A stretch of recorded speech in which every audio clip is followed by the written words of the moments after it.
So without further ado, we have Adam Birkenstock here, who is really one of our greatest resources at CASA.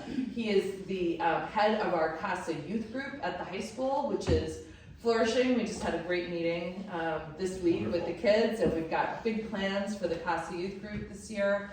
If you have high schoolers, they're going to be doing a fair today with all the different clubs at the school, so you can encourage them to sign up.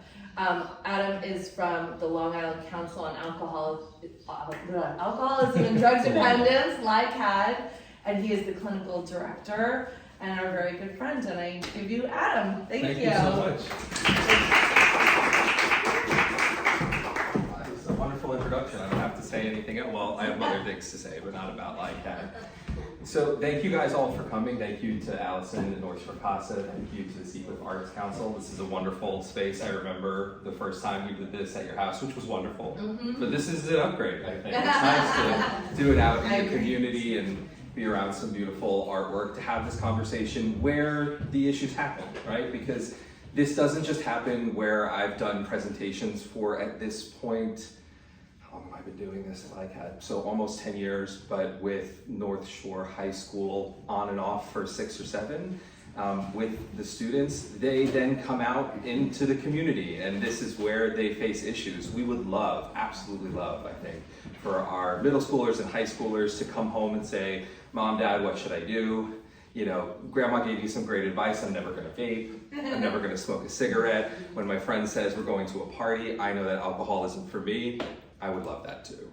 But unfortunately, our kids are gonna see and hear things and are gonna make some decisions on their own. In fact, one of the big things that I often say when I go and do presentations is, who makes your decisions for you?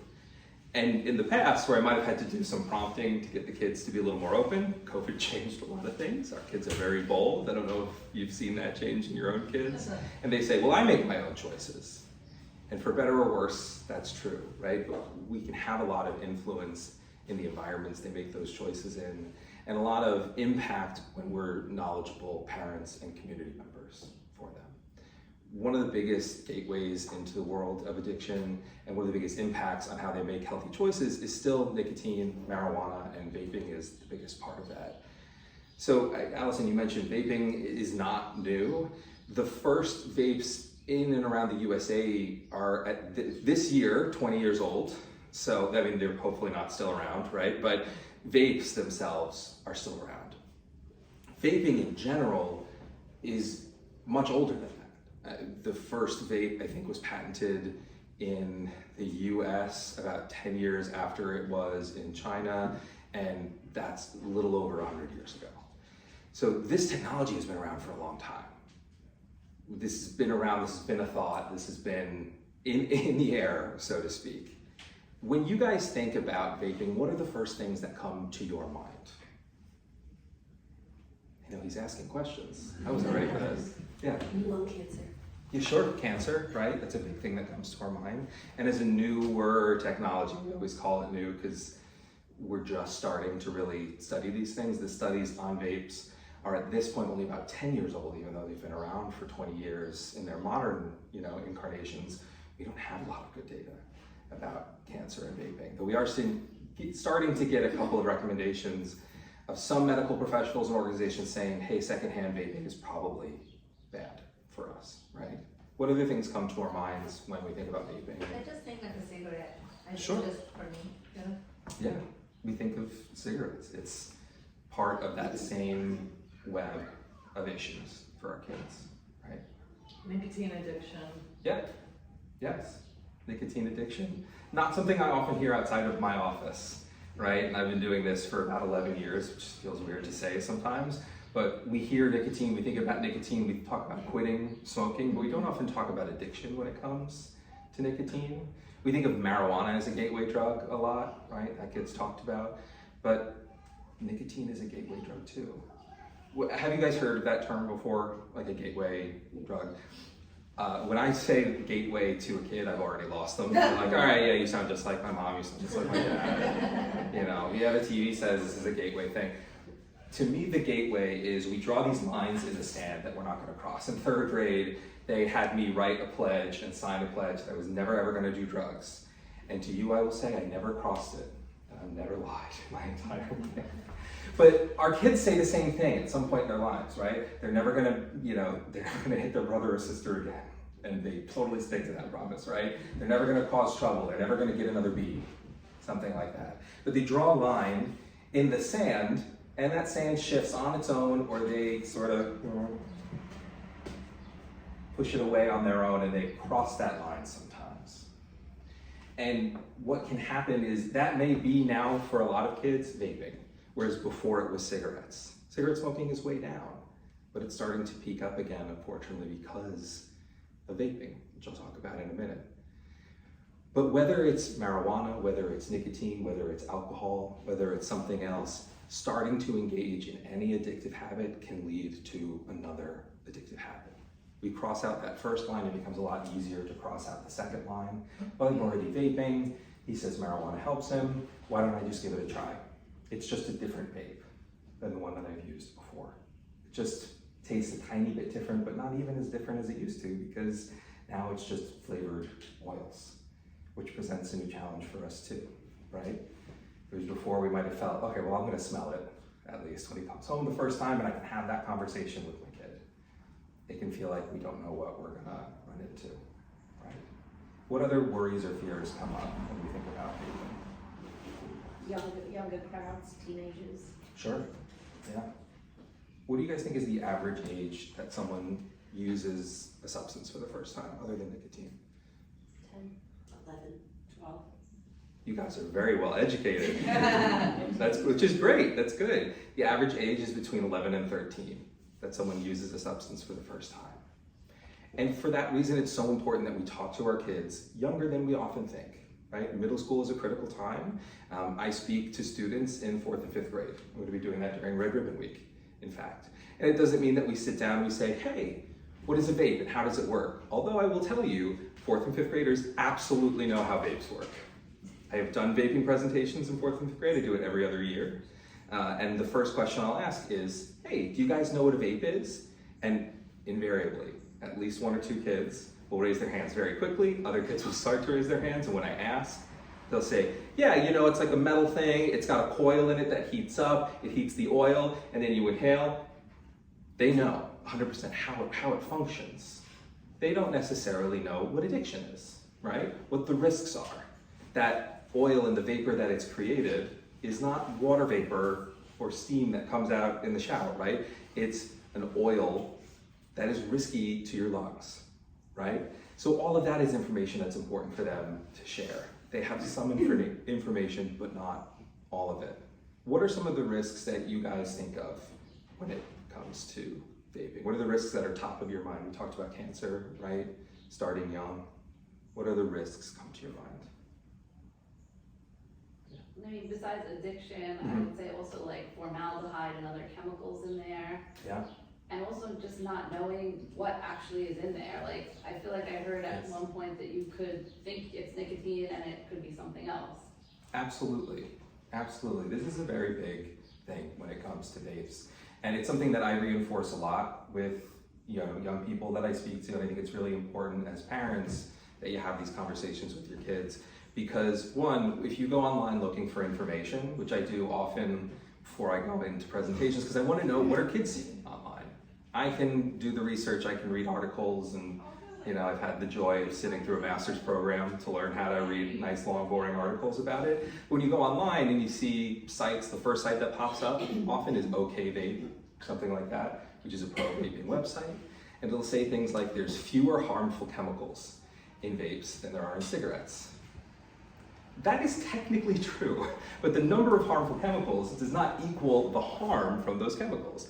Also, if it is harmful for me to run into traffic, it is also, while less harmful, still harmful to walk into traffic, right? So if I'm vaping formaldehyde and I'm vaping various chemicals, depending, we saw a big risk a year or so ago with vitamin E oil ending up in there that caused a lot of issues with bleeding and ongoing respiratory issues for young people. They ended up in the hospital. There was a huge issue there. the FDA now requires there to be ingredients listed on vapes, and a best guess at what those ingredients will become once they hit that coil, which is very, very hot and turns a lot of those chemicals into other chemicals. But we don't know 100% what they're always going to become. It's very hard, in fact, to figure out from a vapor everything that comprises that vapor. So while we can guess what's actually going into a young person's body, we don't know 100%. And we do know there are still significant health risks, not just from things like popcorn lung, but from students that I've worked with who started vaping at 11 or 12, and then at 14 are telling me the first person they've ever told, I told my mom I don't want to run track anymore, but I can't breathe deeply enough to run track anymore. And I don't want her to be disappointed in me. And I'd rather her be disappointed that I don't want to do it than disappointed that I ruined my lungs. And part of the work there is helping them understand, hey, if you stop vaping, some of this will come back, right? But there's some real damage that can happen there. And there are a lot of chemicals within those vapes that can be very, very risky, even little pieces of metal that can come off of the coil, so there's significant health risks there, absolutely.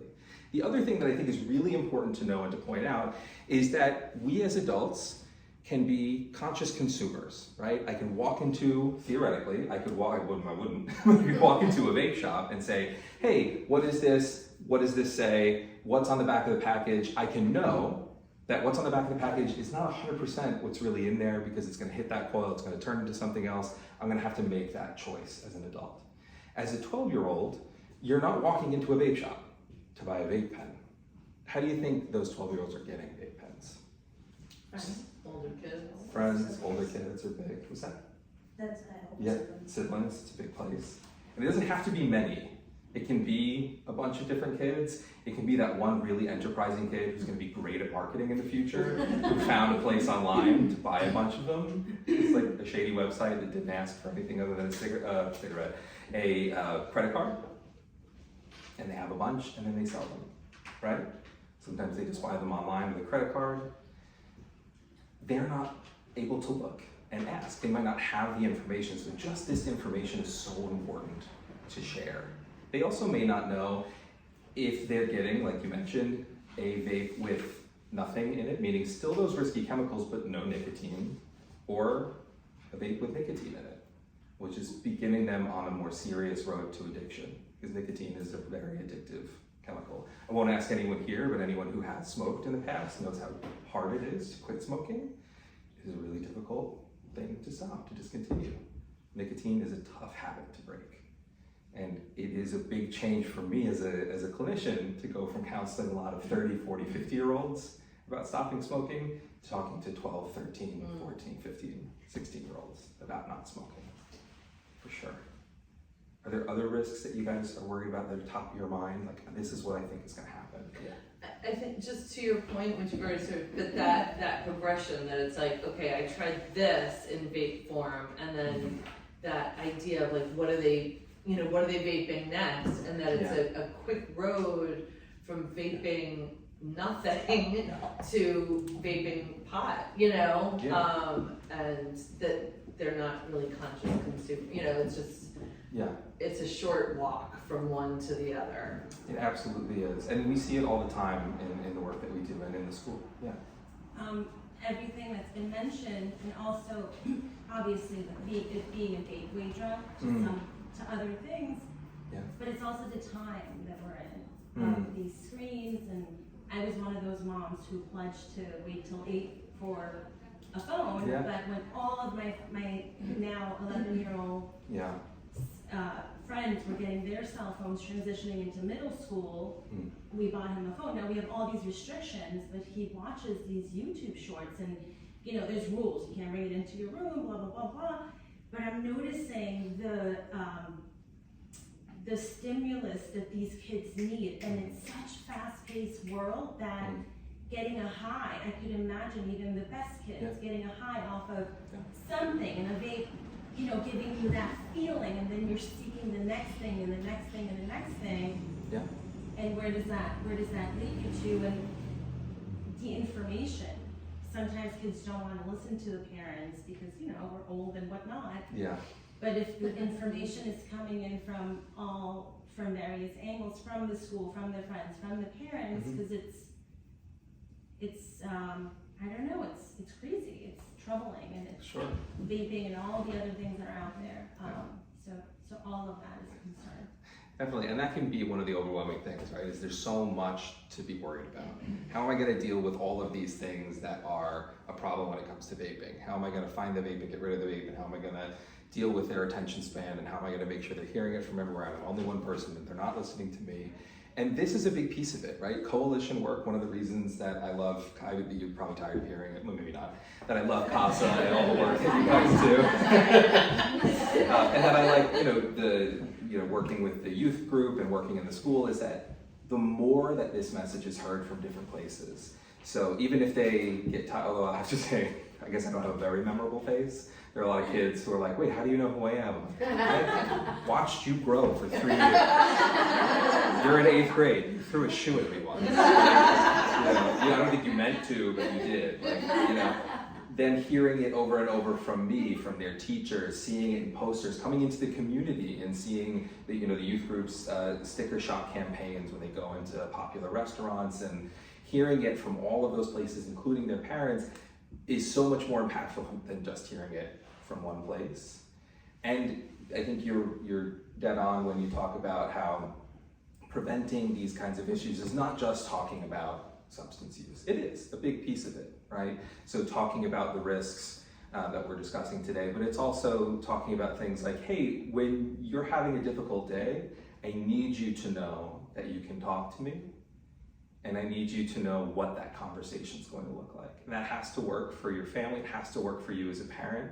I say this to everyone I talk to who's going to talk to anyone else. It has to be authentic for you, right? So if for me, with some of the clients that I work with, for example, authentic for me, maybe saying to them, hold on, tell me again why you're the worst person in the world, explain that to me again, right? So we can kind of shock them out of the system. But for us with our kids, it may sound from anywhere to like, listen, the dinner table is always available for you to come, even if you don't want to eat, and to just talk about what's happening.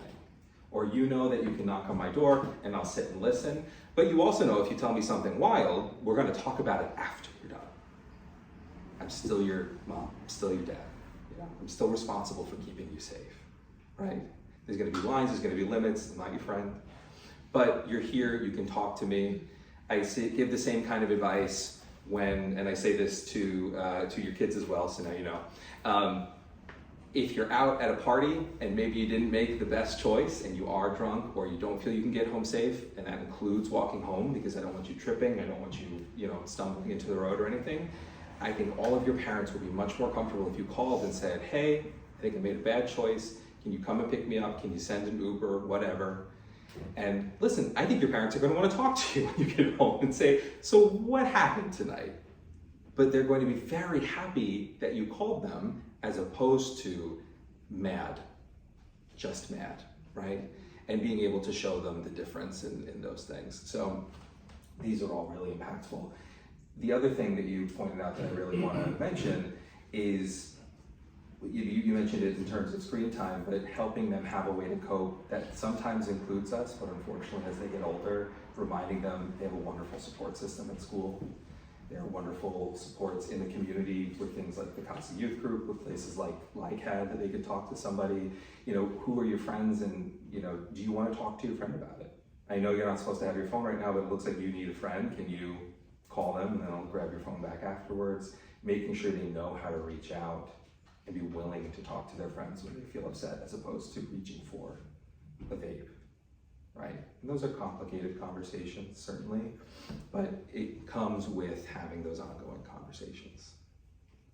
I know that's a lot that I said in just a couple sentences there.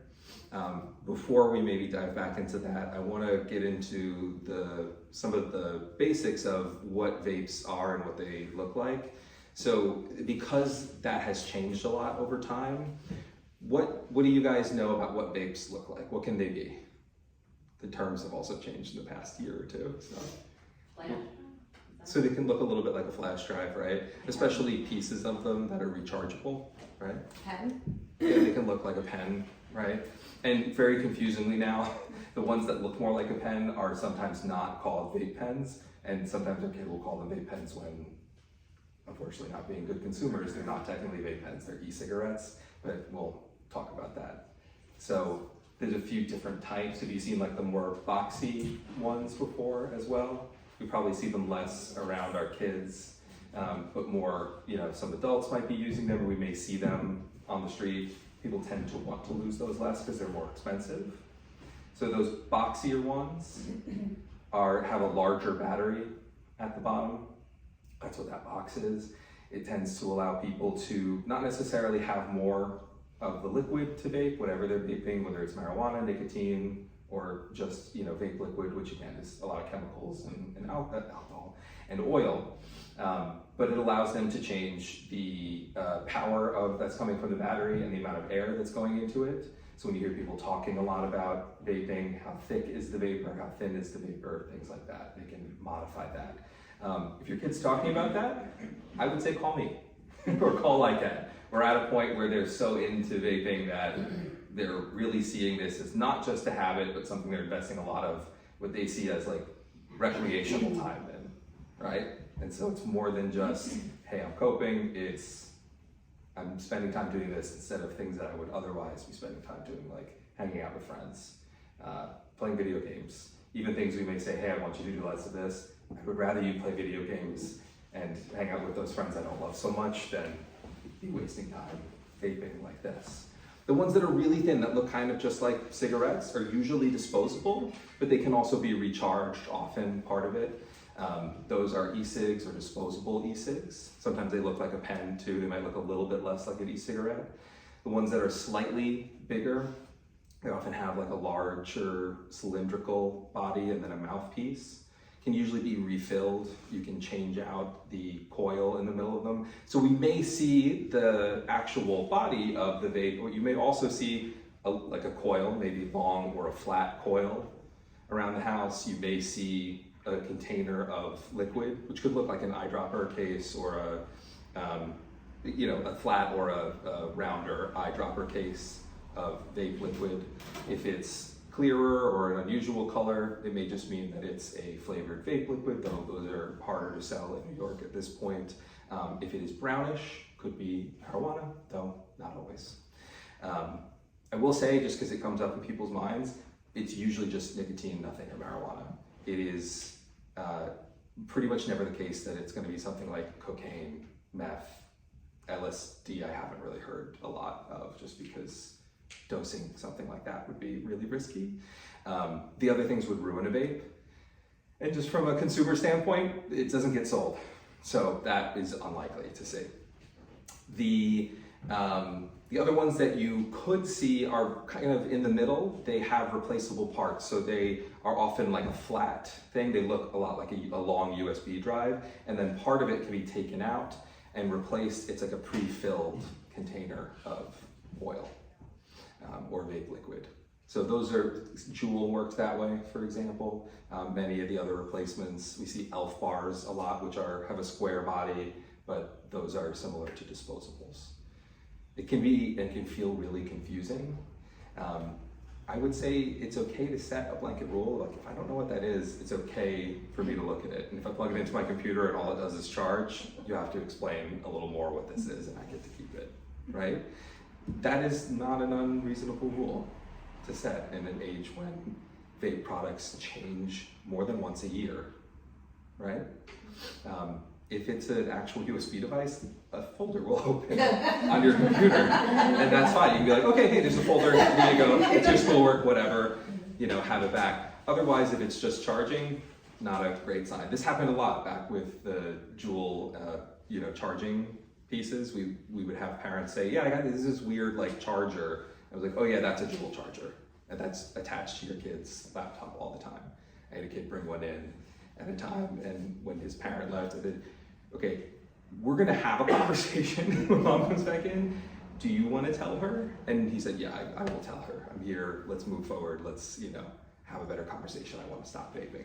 But it's challenging. Sometimes it's helpful to have a therapist in the room to have those open conversations when you're young, or when you're a parent feeling like I need someone else here to have this conversation, right? Another thing that I think is important to think about when we talk about the start of addiction is that people don't begin vaping thinking I can't wait to talk to that guy who I've known for 3 years, but I've forgotten who he is because I am suddenly now, vaping marijuana, or I've started smoking cigarettes, because between 9 and 12% of people who vape will go on to smoking traditional cigarettes. They stop vaping and go on to smoking cigarettes. Unfortunately, even knowing the risks to their health, they will move on to the thing that we know is so risky. They don't start because they want it to become a problem. They start because it's fun, because of peer pressure, whether it's something less likely, like someone saying, hey, you'll be cooler if you vape, or something like, hey, this is not a big deal. Do you want to try it? Do you want to take a hit off this vape? And then they find that it works for them in some way.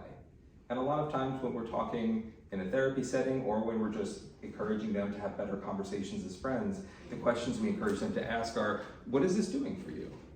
How does it help? How is it hurting? Is this something you want to do when you're out with friends because your friends just do it and you feel like they won't be your friend if you don't? Is this something that you do when you're stressed about school, because these are competitive schools, right? And they want to really achieve. I went to a competitive school and I didn't know what IB was until I got here. So these are kids who are exposed to a lot of pressure sometimes, and that can be a big deal. And we have even separate conversations with those students to try to encourage them to build up some good coping skills. But it's really, really critical that when we think about addiction, we think about it as something that sometimes happens as a matter of course, right? So one of the examples I like to give, I'll ask people, what's your favorite food? Or what's your favorite, maybe this is a good one to use as we're coming up on Red Ribbon Week, and we're gonna have that wonderful digital presentation. What's your favorite app? For most kids, it's Instagram or TikTok. Occasionally kids will try to stump me with an app. They have not yet. I am not yet disengaged enough from the internet for them to do that. It will come soon enough. But they will ask, or they will say, this is my favorite. Instagram, let's say, is my favorite app. I'll say, okay, so when you use Instagram, what do you usually do? Are you scrolling? Are you liking? Do you tend to save posts? Are you sending to your friends? What do you like to do the most? How long do you spend on Instagram? Do you ever spend more time than you want to? We ask questions like that. Yeah. So when you send that post, when you like the post, you're getting little hits of what's called dopamine. Feels good, you get a little bit of a rush. It's not gonna feel quite the same as what we're talking about, right? But it's a little bit of a high. Now, a lot of people think of dopamine as a feel-good chemical, and it does feel good. But what dopamine is really responsible for is motivation. So you press the like, you save a post, you send it to your friend, you go, ha ha us, right? And you get a little rush knowing that your friend is gonna respond, your friend's gonna like it back, whatever it happens to be. It's social, it's fun, there's nothing totally wrong with that. But when you're trying to study, you set a 15-minute timer, the timer goes off, you turn it off, and then an hour later, you realize you haven't studied. Sometimes it doesn't work out. But dopamine doesn't care about that. Dopamine says, haha, great, this is fun. And then the rest of your brain goes, oh God, it's an hour later, I gotta study. So you remember that feeling, that good feeling. It encourages you to keep doing it in the moment, it encourages you to go back. I usually ask the question, hey, have you ever put down your phone and then opened up your laptop and gone on Instagram? Or put down your phone and then checked the internet on your laptop, like, oh, maybe the internet's different on here? And they'll say like, yeah, I've done that. And so we talk about, hey, this is that process, right? That's the same process when somebody vapes. With nicotine, it's a little stronger. With marijuana, it's a little stronger. And so people may smoke or vape and they get this hit of dopamine that says, hey, this is great, let's do this again. I wanna like that post again, I wanna send something to my friend, I wanna be on the internet, I wanna vape again, I wanna smoke again, I wanna take another hit here. And so you remember that feeling, you get encouraged to do it again, you remember where you got it, you remember when you got it, you remember how it helped. And the day after, or those moments after when it wore off, and you were feeling a little like, or you didn't feel as good, or your friend came up to you and was like, what are you doing? Like, what is wrong with you? When your mom yelled at you because she smelled your clothes and was like, yeah, I don't think you rolled around in cherry candy today. And so you got in trouble, your brain is not remembering that in the same place. So you're going to still have that urge to do it again, even if it doesn't seem to make sense. And so it's important to build those skills to say, even if I want to do it, maybe it's not a good idea. And I hate to break this, I'm not saying this to you guys, I say this to the kids. I hate to break it to you. Is anyone here over 26? Someone will raise their hand. And I say, I don't think so. until you're 26, your brain's not done developing. And so the part of your brain that's gonna help you say, you know what, this I know feels good in the moment, but I have a test tomorrow. Or, I kind of like my mom, I kind of like my dad, I kind of don't want to be in trouble at the very least. That part's not done developing until 25, 26. Yeah, some people even 30. So it's a little harder, we have to work a little harder at it. And that process is innate to all of us. And we'll go through a longer conversation sometimes. It's an important, thing for us to have. It encourages us to eat food. It encourages us to stay alive and stay healthy. But it also backfires when we're exposed to something like a vape. And that's just how addiction works. And the reasons I think that that's important is, one, it's something that can happen to anybody. You don't just have to be predisposed to it. And two, it can help us to talk to our kids and be empathetic and realize, okay, this is how this has built up for you. Do you feel like you need help in shifting this habit? Do you want to shift this habit?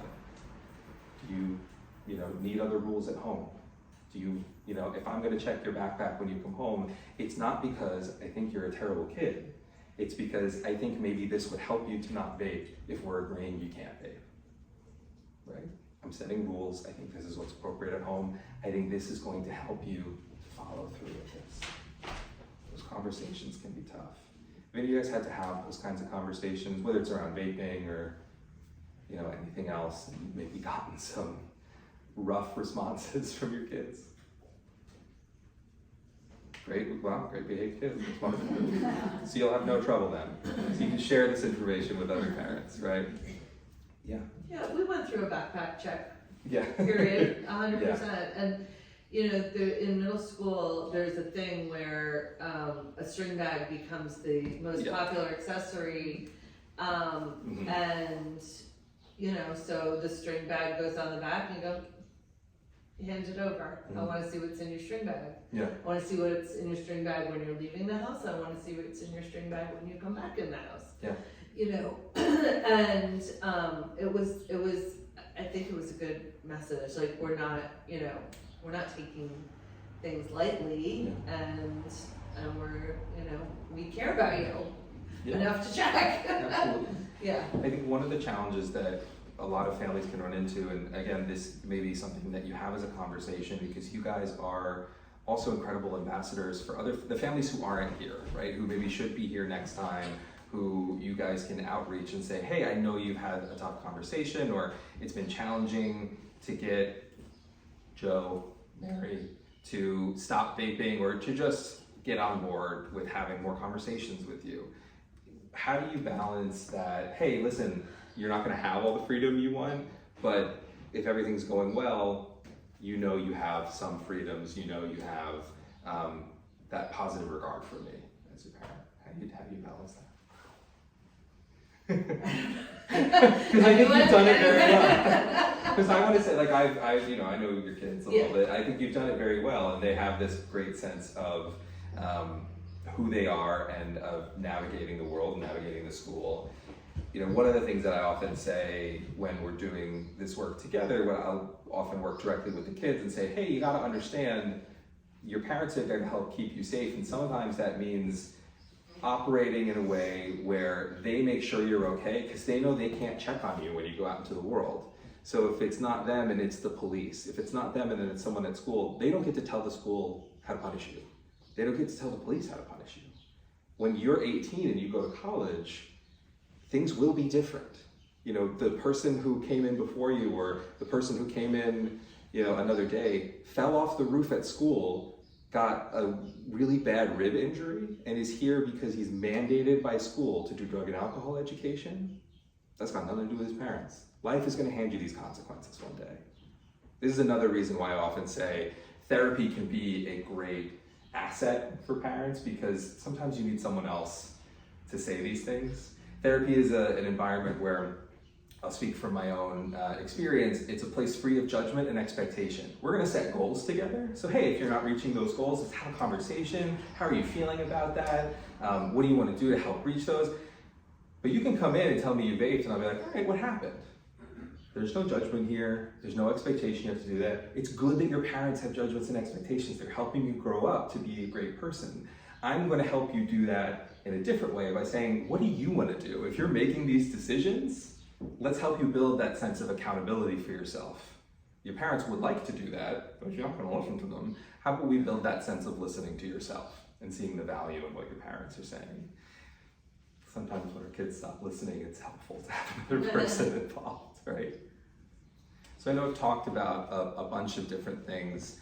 Are there any questions that you guys have in your mind? Any risks that you guys have been worried about? Yeah. I don't know, this is not relevant, but is there any gender, study done that, like, what is the most, the gender, which one is more prone to get vape, or, Sure. the age difference between the vapings between men and It's a great question. So it's close enough that I would say I wouldn't think of it as a gender difference. It's statistically more likely to be boys, but it's close enough that I don't think about it as a big difference. It's like a percentage or two off. While the age of first use is still between 11 and 13, we tend to see the big spike around 7th or 8th grade, depending. So when you look at national data, it's 8th grade. I don't know what our most recent data here is in the town. It's a little old. It's a little older. old. Yeah, the data is old. Yeah. So I'll say whatever the data is, from having spoken to kids in middle school, I would say 7th. So I would say having that 4th, 5th, and 6th grade conversation, and especially that summer between 5th and 6th grade. The 6th grade environment is different. The stress of going into 6th grade is big, and they get into this environment with 7th and 8th graders, so vapes are around for them. The school does a phenomenal job of having these conversations, of having speakers in, not just myself, of letting them know, hey, it's not okay, of doing social emotional learning, all of this stuff. I think the challenge is, because there's this access not just from 7th, 8th grade, but from those 7th and 8th graders and their older siblings, the stress of, oh my gosh, I have to move between classes, oh my gosh, I'm worried about the way that this is all structured, oh my gosh, I don't necessarily have all the same friends that I had before, starts to impact kids. And by the time they get into 7th grade, sometimes that change begins to happen. Not for everyone, but that's where I would say our critical time is. Because when I speak to the 4th and 5th graders, they are the sweetest. Like, they may know, like, oh, this is how vape works, and I'm thinking in my head, having done this a while, like, okay, I'm worried about this kid. Not because I think he's going to vape, but because I think he might think, oh, it's not a big deal. I can give this a shot, it's not gonna be a problem for me. And then when it becomes, oh my God, school's getting harder, right? When you're a young kid and you're having a little trouble reading or some trouble with ADHD, or like some people are not as friendly as they should be to you, you're gonna have that group of friends in your classroom or in your home neighborhood that are really supporting you. When you're going and every class is different suddenly in middle school, when you're trying to keep track of so many different classes and you're struggling to focus, the world starts to fall apart for some of these kids. And then you're looking for a way to reduce that stress. So that's one of the reasons that middle school is a really critical time. Yeah. And when you talk about setting up the rules, so Yeah. you think out of nowhere you just say, okay, from today I'm trying to do this. I mean, even Yeah. that there's no vaping. So you think whenever you want to put the rules, even before that starts, is a good time, right? That's what. Yeah, I think that's okay. I always think that, so rules should come with explanation's not the perfect word, but rules should come with justification. That being said, you're setting the rules. You don't have to, they're not being argued in a court of kid, right? So the kids don't get to say, well, I don't like your justification, or your justification is faulty. You can privately, after they argue with you, and you go, listen, this is the rule, go back and be like, I think they made a good point.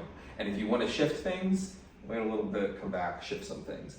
But part of that, authoritative, putting things in as rules and consequences in place, is saying, listen, we're going to do this. I want to make sure that you understand. I'm going to check the backpack. I'm worried about you because I want you to be safe. And every kid makes mistakes. Mistakes are a way that we learn and grow. But if you're going to make mistakes, I want to make sure that the earliest possible time when you're making a mistake, we can have a conversation that can help you learn and grow before it becomes a bigger mistake or something that's harder to come back from. and you leave it there, right? And then when there are other big things, like, hey, you always can call me for a safe ride, right? If you come home and I give you a safe ride and I notice that you're drunk, I'm going to be taking care of you. So if I notice that you're very, very drunk, if I'm worried for your medical safety, we may not be driving home. We may be driving to the ER because it's my job to keep you safe. If I think that you're very drunk and we've agreed that you can't drink, not just because you're too young, but because it's unhealthy, it's creating a risk. We've talked about addiction. The next day, we're going to have a conversation about drinking, why you're drinking. Do you feel like you're really stressed out? What made you want to drink that night? Do you understand that you can't do this again? The rules are still in place. Hey, we agreed the consequence for drinking was you don't get to go out for another 2 weeks. And maybe our timeline changes because my kid likes to go out a lot. It's going to be a week or 2 weeks. My kid never goes out. You don't get to go out for a month because I know the next time you're going out is a month from now, right? So we set the rules based on that, and then we stick to them. It may be, and often I say the conversation is the consequence, because we see as our kids get older, they don't want to have anything to do with us. They like us enough, but they don't want to talk to us. So having that conversation is sometimes enough to have the impact. If we notice it's not, then we add additional consequences, or we say, hey, I would like you to talk to a therapist. I think therapy is great. I think therapy is a good support. I want you to talk to them to get another viewpoint, another piece of advice. Let's see what they say and do what they say. I'll say that knowing that often when people come in to me, I say, hey, I'm just giving you suggestions. You don't have to do anything I say. But when they hear, let's just do whatever the therapist says, they come in the right frame of mind, I will say, which is defensive. I like a challenge. I have another question. Yeah, it's great. I love questions. This been saying they usually vape in school, right? I heard some kids go to the bathroom and do that. I mean, because at home probably my kid, any kids could be even more uncomfortable doing it at home because they want to hide it, of course, right? So where usually they vape? They can kind of vape anywhere, which is one of the things that makes vaping a trickier problem, I think, than smoking has been in the past. Depending on what the vape is, what the vape liquid is, the best efforts of the school can be thwarted, I will say. So the school does a really good job of kind of trying to get in the way of kids vaping, trying to make sure if kids are vaping that there's an intervention for them. But there's a lot of ways that kids, they'll vape, they'll inhale a little less, they'll hold it in their lungs for longer, which is risky, which I always tell them, like, hey, I would frankly rather you, and this is a harm reduction approach, I would rather you vape outside somewhere than feel like you have to vape in school, hold it in your lungs longer so less vapor comes out. Because if less vapor comes out, a vape detector would be less likely to detect it. And they breathe it into cloth or backpack or their sleeve so it doesn't come out. And when it's less flavored and scented, it's sometimes hard to detect when they do that at home too. So I've definitely worked with kids who do vape at home. I had a kid, and I worked with the parents too, who kept 40 old vapes in his room. And mom was like, well, it's like an emotional support thing. And I was like, Mom, it is not. I was like, listen, I think this is a good line to draw. I also think this would be a great place to hide a vape that's not old. So I think probably this should be something that he has to get rid of. So unfortunately, it can be pretty much anywhere. Yeah. And not just because they're well hidden. Yeah. I think I thought that vape was always nicotine or marijuana. I feel Sure. obvious that there's vape with nothing in it but flavor. Yeah. So why are they vaping that? For the taste? And is that, it's not addictive because it's not a substance, so is it just habit forming? It is habit forming, yeah, and that's a good distinction we can make. The habit forming piece of it is close enough to what we have in the past called a chemical addiction that the line between that and adding nicotine is so slim, but once nicotine gets added or marijuana gets added, it really accelerates that process. A lot of times it's social. They see people vaping, so many people, they think so many people are vaping, oh, I should do it, I gotta do it. It seems so popular. You only really need between like 10 and 20% of people to do something to think that everyone is doing it. The same thing happens on college campuses with alcohol. You can have a college campus with 15% alcohol use rate and people think it's a party campus when the majority of kids are stone cold sober. And that unfortunately is something we see too, and something we really reinforce for the kids. So do they feel high from the vape, from? They wouldn't feel an actual high from when there's nothing in it. They may feel a little bit of lack of oxygen initially. So it's kind of like I guess would you compare it to like hookah? Like I guess It's very right? similar. It's just the flavors in there and just. Like growing up, I had a friend whose parents were from Lebanon, and there was like a hookah in her kitchen. Yeah, and very I similar. remember like being so confused as to why that could just be out in the open. It's like, no, there's nothing in it. It's just the flavored coils, and we were like, Yeah. oh, I was like, oh, all right. Yeah. But like, is that so? It's like a similar thing. It's Very just similar. in a tiny version. Yeah, it's very similar. There's different. I would say there's a bunch of different chemicals in a vape that may not be present in hookah, though. Yeah, But that's like a good comparison. it would be a good comparison. It's hard for, I think, Yeah. probably, I don't think I'm alone in this, like, Yeah, it for seems us, like why like, would they do it? right, like, I have never smoked anything out of Sure. like, I've smoked a cigarette, Yeah. but like, I don't, like, a pen to me is confusing, like, so, I guess I just wanted to, like, understand what that feeling is for them that even makes them want it. Yeah, I think it can be largely a social feeling, but there is a tiny bit of a social buzz, and then that like little bit of lack of oxygen is enough. It could also be like comfort. Yeah. For whatever reason, they feel like doing this will make them feel better, right? Yeah. Like that idea in their head. 'Cause It's like a pacifier. Yeah, Kind of. not a bad comparison. But the oils that aren't nicotine or marijuana, they still can change the chemicals once it heats up and still affect. Yeah, and that's a good point to bring up. We kind of know, because whether you're smoking it or vaping it, the stuff so there's a lot of different oils in cannabis, the main one being THC, all the different ways that nicotine affects us. We know what's happening when it heats up, but there's so much extra coming along with it in a vape that the high can be a bit different.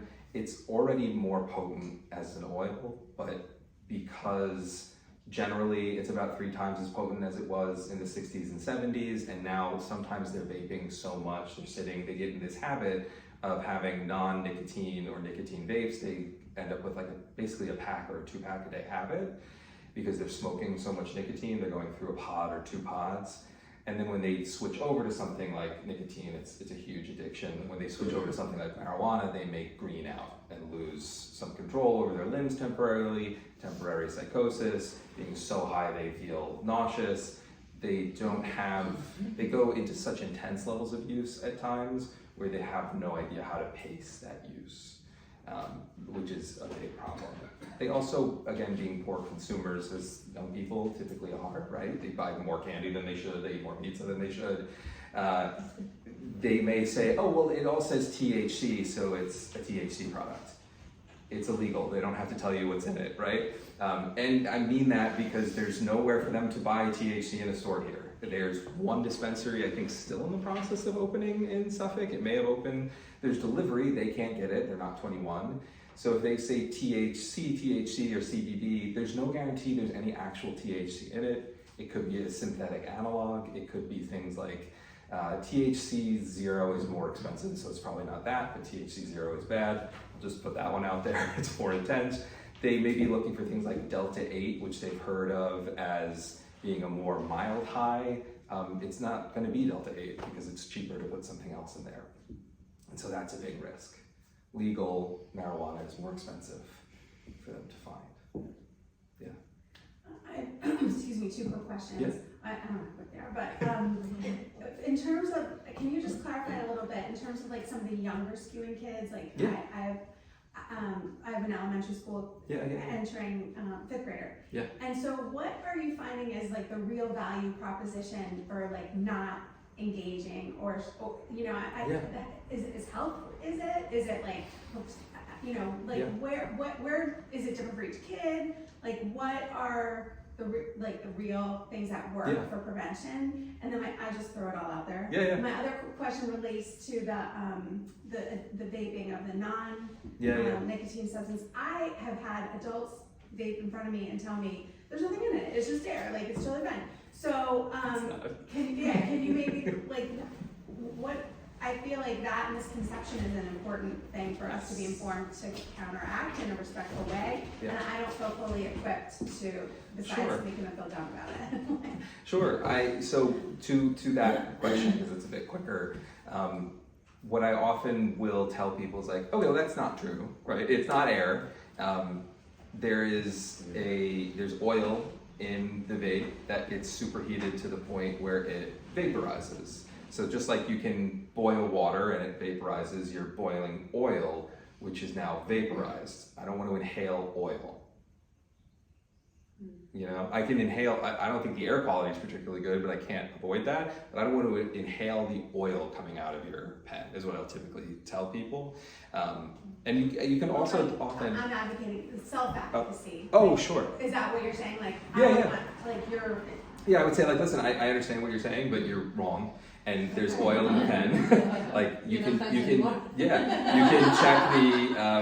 check the packaging, you know, on what's in there. There's oils in there. Those oils don't go away or stay on the coil. If they did, they would make the coil inoperable. So they have to vaporize, and the oil goes out into the air. That's how this works. You know, they go into your mouth and then they go out into the air. The oil doesn't stay in your lungs. If they did, you'd die quick.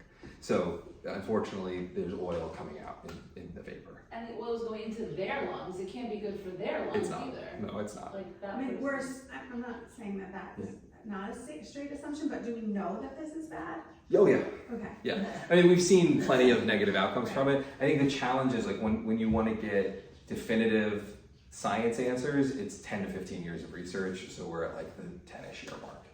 So we're starting to see more. And we do see that there's negative outcomes from it.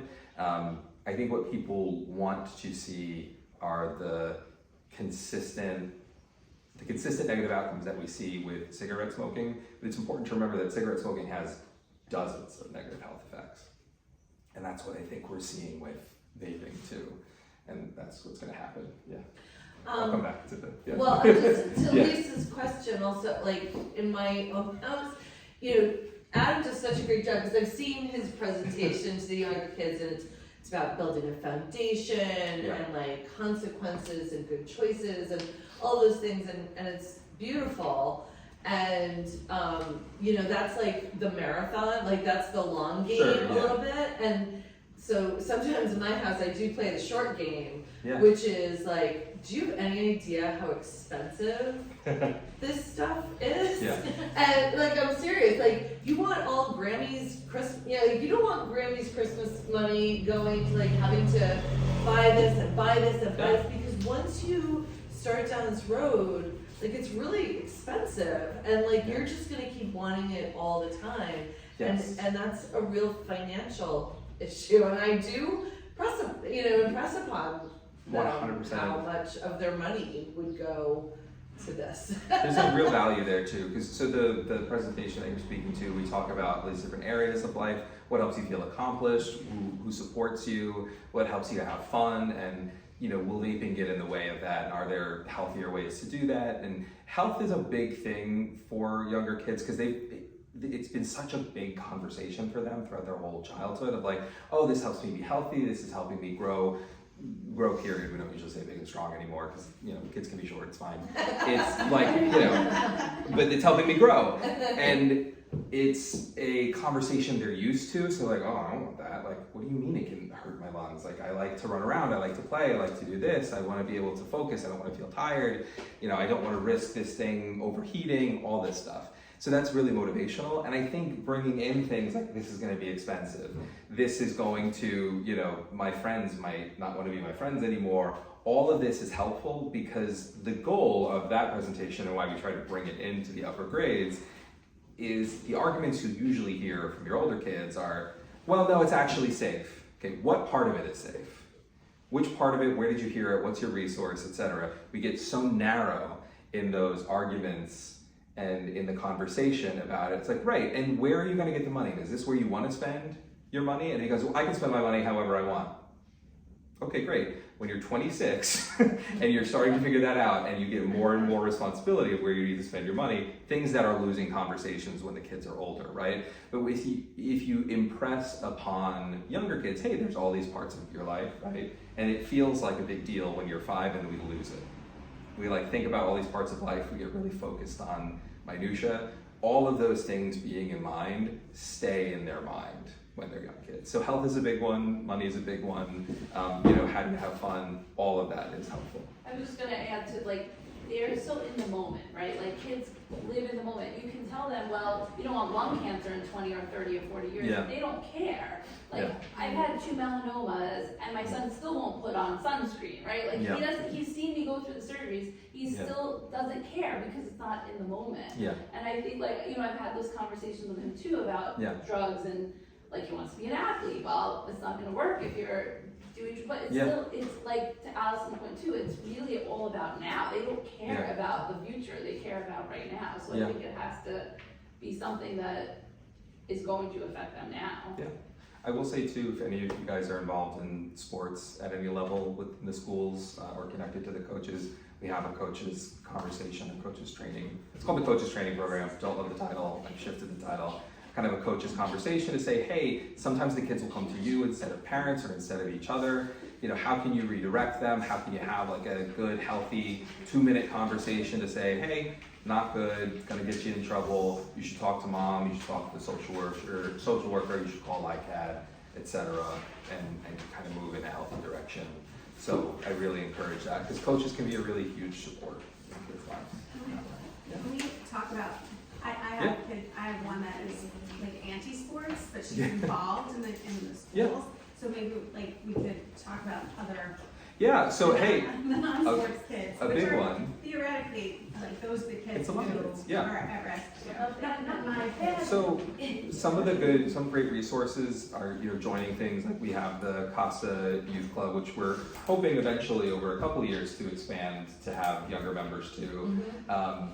The key clubs are a great thing to join. One of the things that's very helpful that I believe also exists, but we're kind of piloting out now with the youth club, is some schools have things like natural helpers or like peer supports, and they go around to the different clubs too and have those conversations.